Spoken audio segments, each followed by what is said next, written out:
بسم اللہ الرحمن الرحیم نحمدہ ونصلی علی رسولہ الکریم اما بعد۔ احباب گرامی، آج تخصص فی الفقہ کا ہمارا سب سے پہلا سبق ہے۔ افتاء کے دروس میں سے آج پہلا درس ہے، اور آپ حضرات ماشاءاللہ علماء ہیں۔ فقہ کے متعلق آپ حضرات نے زمانہ طالب علمی میں درس نظامی میں بہت ساری چیزیں آپ نے پڑھی ہوں گی، لیکن یہاں آپ کو افتاء کے متعلق چند باتیں بتائی جائیں گی کہ افتاء کے متعلق کون کون سی چیزیں زیادہ اہم ہیں، کن کو مد نظر رکھا جائے، فتویٰ دیا کیسے جاتا ہے، فتویٰ لکھا کیسے جاتا ہے، فتویٰ کہتے کسے ہیں، سوال کیسے سنا جائے، یہ ساری چیزیں۔ تو آج ہم سب سے پہلے سبق کے اندر فتاویٰ کے متعلق پڑھیں گے کہ فتویٰ کہتے کسے ہیں۔ دیکھیں، فتاویٰ لغت میں اس میں مصدر افتاء کے معنی میں ہے، اور اس کی جمع فتاویٰ اور فتاوی ہے۔ جیسے افتیتہ فتاویٰ و فتیا، یعنی جب تم اس مسئلے کے بارے میں جواب دو، کسی مسئلے کے بارے میں جواب دو، تو فتاویٰ مشکل احکام کو واضح کرنے کا نام ہے۔ جیسے کہتے ہیں کہ تفاتو الی فلان، یعنی اس کے پاس معاملہ لے گئے، یعنی اس کے پاس فتویٰ دریافت کرنے کے لیے لے گئے ہیں۔ اور اسی طریقے سے ایک لغت کی کتاب المعجم الوسیط میں ابراہیم مصطفیٰ لکھتے ہیں کہ فتویٰ کسے کہتے ہیں؟ افتیٰ فی المسئلۃ ابان الحکم فیہا، یعنی افتاء کسی مسئلے میں اس کا حکم ظاہر کرنا ہے۔ اور فتوے کا معنی کیا لکھتے ہیں؟ الفتویٰ الجواب عما یشکل من المسائل الشرعیۃ او القانونیہ، یعنی فتاویٰ سے مراد وہ جواب ہے جو کسی مشکل شرعی یا قانونی مسئلے میں دیا جائے۔ اور اسی طریقے سے قرآن مجید کے اندر بھی آتا ہے کہ یستفتونک قل اللہ یفتیکم فی القلالہ، کہ لوگ آپ سے قلالہ کے متعلق سوال دریافت کریں گے۔ اور ایک دوسرے مقام پر سورۃ بقرہ کے اندر آتا ہے کہ یسألونک عن الشہر الحرام قتال فیہ، کہ لوگ آپ سے حرمت والے مہینے میں جنگ کا حکم دریافت کرتے ہیں۔ تو یہ، اور اسی طریقے سے ایک اور جگہ بھی سورۃ یوسف میں بھی آتا ہے کہ یا ایھا الملأ افتونی، تو یہاں بھی ہے کہ اے درباریوں کہ مجھے میرے خواب کا جواب بیان کرو اگر تم خواب کی تعبیر جانتے ہو۔ تو ان ساری تصریحات سے ایک بات واضح ہوتی ہے کہ فتویٰ شرعی مفہوم میں سوالات کا دلائل شرعی کی روشنی میں جواب دینے کا نام ہے۔ یہ سوالات قدیم و جدید سب کو شامل ہیں، اور فتاویٰ زبانی و تحریری دونوں صورتوں میں ہو سکتا ہے۔ زبانی بھی فتویٰ دیا جا سکتا ہے، اور تحریری لکھ کر بھی آپ فتویٰ دے سکتے ہیں۔ اور اگلی بات جو اہم ہے وہ یہ ہے کہ فتویٰ کی ضرورت، اہمیت اور فتویٰ کی ابتدا کہاں سے ہوئی ہے۔ دیکھیں، فتاویٰ کی تاریخ اتنی ہی قدیم ہے جتنا انسان خود ہے۔ ہر نبی اپنی اپنی امت کو ان کے شرعی مسائل، ان کے شرعی سوالات کے جواب دیتے رہے ہیں۔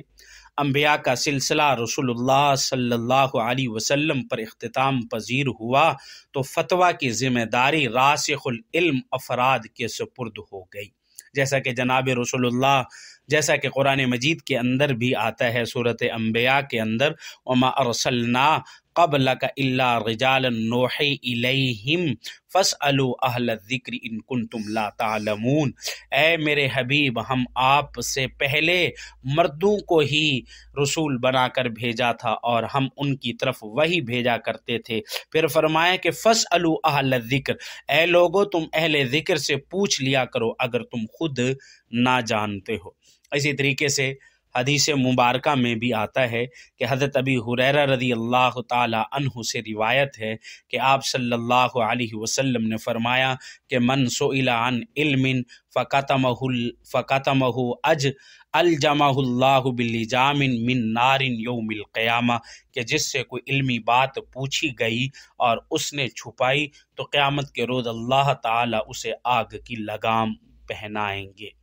اب اندازہ لگائیے کہ علم چھپانے پر کتنی سخت وعید ہے، یعنی اگر تم کوئی مسئلہ اور فتویٰ جانتے ہو تو اس کو بیان کیجیے۔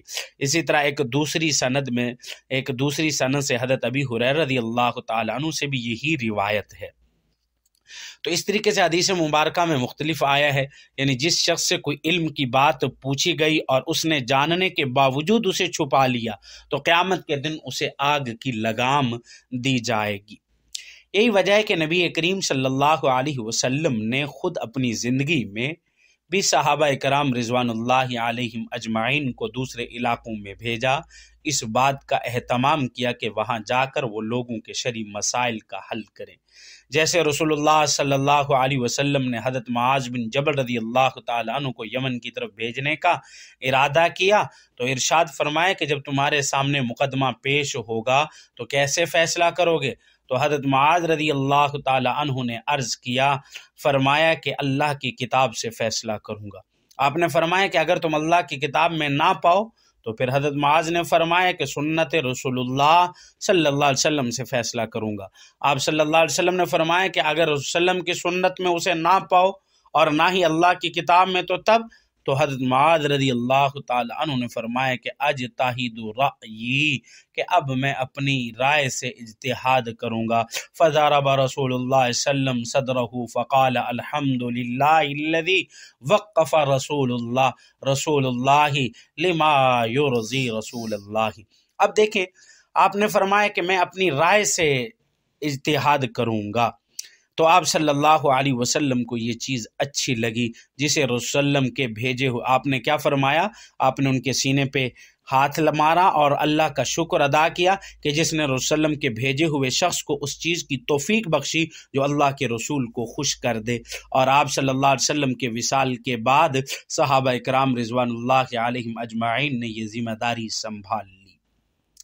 تو ایک بڑی تعداد نے افتاء کے منصب پر اپنے فرائض سر انجام دیے۔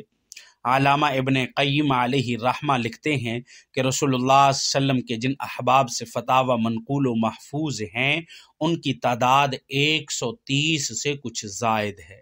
اور اسی طریقے سے ایک دوسری جگہ پر علامہ ابن قیم علیہ رحمہ لکھتے ہیں کہ اس سے معلوم ہوتا ہے کہ صدر اسلام سے لے کر دور حاضر تک فتاوی رہنمائی کا ذریعہ ہے، قیامت تک رہے گا، اس لیے کہ اہل علم و عرفان اور باعمل لوگوں کو اللہ اور اس کے رسول صلی اللہ علیہ وسلم کا حکم سمجھ کر اس ذمہ داری پر سرفراز ہونا چاہیے۔ آگے ایک سوال جو اکثر حضرات کرتے ہیں کہ کیا ہر فتوے پر عمل کیا جائے؟ دیکھیں ذرا کہ ہر مسلمان کو اللہ تعالیٰ کی جانب سے یہ قطعی حکم ملا ہے کہ اپنے قول و عمل جس کو وہ انجام دینا چاہتا ہے کے متعلق اگر اسے نہیں معلوم تو شریعت خدائی قانون شریعت کہاں تک اس کی اجازت دیتا ہے اور اجازت کی صورت میں اس کے کیا حدود و شرائط ہیں، تو اپنے عقلی گھوڑے دوڑانے کی بجائے اس کے لیے لازم ہے کہ قانون الہی کے ان واقف کار اور تجربہ کاروں سے رجوع کرے جن کو مسلم و سماج میں اعتماد حاصل ہے، جن کو اللہ رب العزت نے ایک وقار اور معیار دیا ہوا ہے، اور اسی طریقے سے ان میں سے اپنے مسئلے کی نوعیت بتا کر آپ حکم شرعی معلوم کر سکتے ہیں اور ان کو اطاعت کو ضروری قرار دے سکتے ہیں۔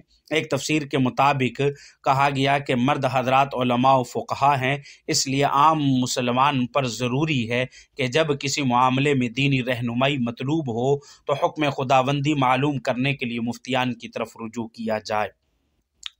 اور آگے فتویٰ دینے کا منصب بہت اہم اور نازک ہے، اس بات کو ذرا ذہن میں رکھیں آپ تمام علماء، یہ انتہائی نازک ہے، انتہائی اہم ہے، اس میں آپ لوگوں کو احتیاط برتنی چاہیے۔ فقہائے کرام اور مفتیان اعظام کی وہ جماعت کے جنہوں نے خود کو استنباط احکام استخراج مسائل کے لیے مختص کیا اور حلال و حرام کو معلوم کرنے کے لیے قواعد و ضوابط مرتب کیے، اور وہ انبیاء کرام کے حقیقی وارث ہیں، فتویٰ نویسی کے اصول و ضوابط ہیں کہ اصول و ضوابط ہیں، مفتی ان اصول و ضوابط کے مطابق چل سکتا ہے۔ مفتی کے لیے ضروری ہے کہ وہ راسخ العلم ہونے کے ساتھ ساتھ اپنی ذاتی زندگی میں متقی پرہیزگار شریعت کا پابند ہو۔ جو کچھ بھی فتویٰ دے اس میں پوری دیانتداری کو ملحوظ خاطر رکھا جائے، بحیثیت نائب رسول صلی اللہ علیہ وسلم حکم شرعی کی نشان دہی کرے۔ مفتی فتویٰ صادر کر کے کوئی نایا حکم نہیں بتانا، اور نہ ہی وہ بتاتا ہے، اور نہ اس کی ذاتی رائے ہوتی ہے، بلکہ وہ تو صرف قانون اسلامی کے مقرر دفعات کی روشنی میں پیش آمدہ مسائل کا حل تجویز کرتا ہے۔ اگر اس کا مجوزہ حل قرآن و سنت کے دلائل پر مبنی ہے تو فتویٰ مستند ہے، اور اس پر عمل کرنا دراصل قرآن و حدیث پر ہی عمل کرنا ہے، اور اس پر عمل کر کے قرآن و حدیث کو ہی عمل میں لانا ہے۔ اگر کوئی شخص مستند فتوے پر طعن کرے تو در حقیقت وہ قانون اسلام کو نشانہ بنا رہا ہے۔ تو اس لیے مفتیان کو چاہیے، علماء کو چاہیے کہ فتوے کے معاملے کو انتہائی نازک اور انتہائی اہم سمجھیں، اس میں انتہائی احتیاط سے کام لیا جائے۔ ایسے نہیں کہ جس کا دل کرے جیسے فتویٰ دے دیں، بلکہ انتہائی احتیاط کے ساتھ فتویٰ دیا جائے۔ اللہ رب العزت ہمیں عمل کرنے کی توفیق عطا فرمائے۔ وآخر دعوانا الحمد للہ رب العالمین۔